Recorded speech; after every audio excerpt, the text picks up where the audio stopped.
झांसी, कर्नाटक, ढाका, मुर्शिदाबाद और सीतामढ़ी में खुलेआम आगजनी और डकैती की वारदातें हो रही हैं।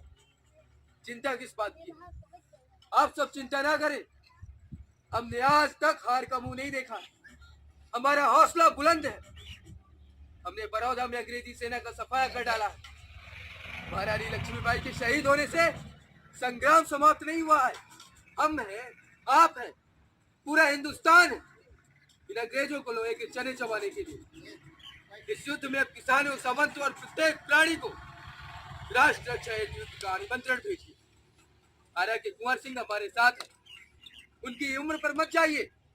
बूढ़े होने के बावजूद अंग्रेजों के दांत खट्टे कर रखे। ये तलवारें, बंदूकें ये ढाले संकट के समय ही तो काम आती है। यह मातृभूमि का आह्वान है। हम सबके एक होने का समय आ गया है। इन अंग्रेजों से लड़ना है हमको। यह मातृभूमि का आह्वान है। क्या आप सबको स्वीकार है? जय महाकाली, जय महाकाली। चलो चले सब साथ में लड़ने अत्याचार से, चलो चले सब साथ में लड़ने अत्याचार से, और हुआ है अब हमारे ऊपर अत्याचार। आइए चुनरिया में एक बात कहूँ मैं सजनी, घटियाल चुनरिया में कहीं तो मेरे नाल के जाए कोई दिन के उमरिया में, कहीं तो मेरे नाल के जाए कोई दिन के उमरिया में। एक बात कहूँ मैं सजनी, घटियाल चुनरिया में, यही बात कहूँ मैं सजनी, घटियाल चुनरिया में।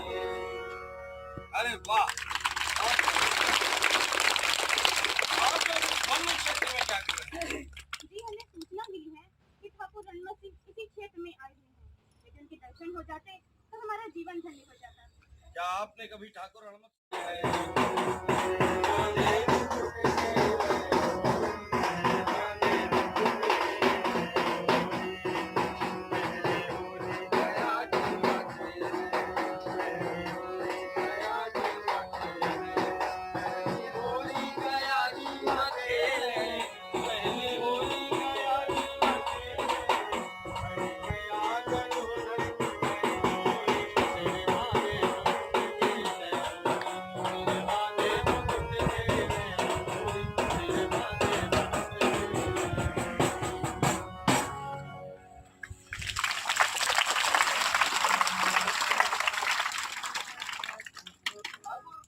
रणमत सिंह ने अंग्रेजों से कई मोर्चों पर लोहा लिया।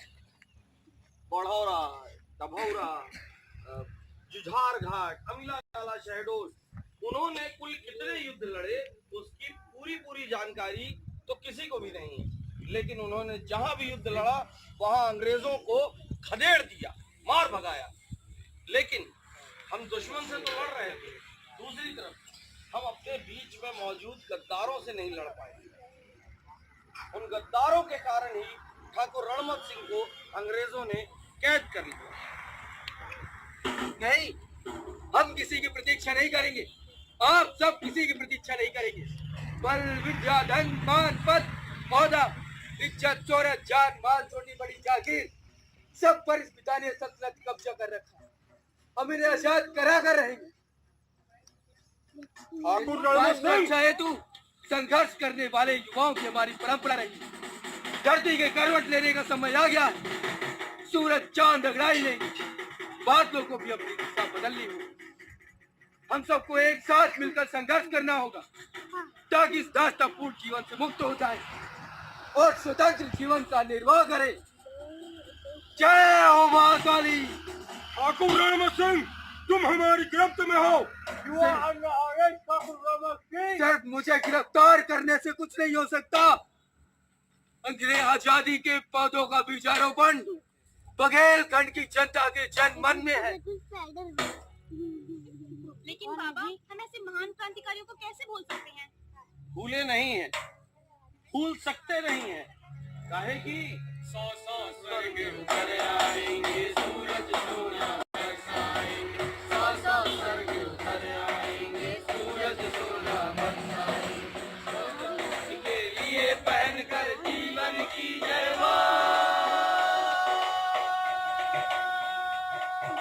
मृत्यु को वर बनाएंगे, रोज त्योहार बनाएंगे, मृत्यु को वर बनाएंगे, रोज त्योहार बनाएंगे,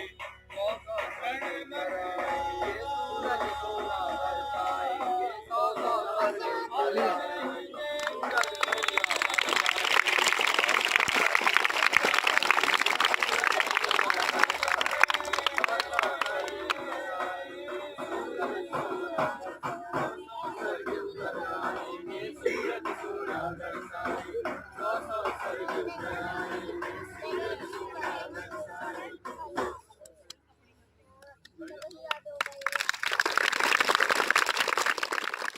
सियासत को बेनजर रखने के लिए नियुक्त कर दिया था। वो धीरे धीरे यहाँ की निर्दोष प्रजा पर अत्याचार उसने करने शुरू कर दिए थे और उसने नजर गड़ा रखी थी कि रीवा महाराज अपने क्रांतिकारी साथियों का किसी तरह से साथ न दे पाए, कोई मदद न कर पाए। तब ठाकुर रहमत लाल श्याम शाह सिंह, धीर सिंह, पंजाब सिंह, लोचन सिंह, उन्होंने अपनी एक टुकड़ी बनाई और आसवान को मारने का एक व्यूह रचना रची। चलिए चलते हैं माँ जालपा के मंदिर के तहखाने में, जहाँ ये व्यूह रचना रची जा रही है।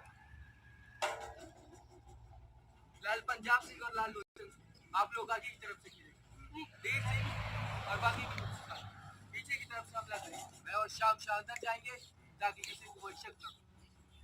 ठाकुर साहब, एक निवेदन था, आसमान को मारना तो है ही, तो हम इस तरह से न करके एक भीड़ के रूप में हमला करें, क्योंकि भीड़ का तो कोई नाम होता नहीं है। बाकी जैसा आप कहें। तो 11 बजे का घंटा सुनते ही हम सब एक साथ भीड़ के रूप में बंगले पर हमला करेंगे और आज ही उसे हम दूतों के हाथ में सौंप देंगे। जय भवानी।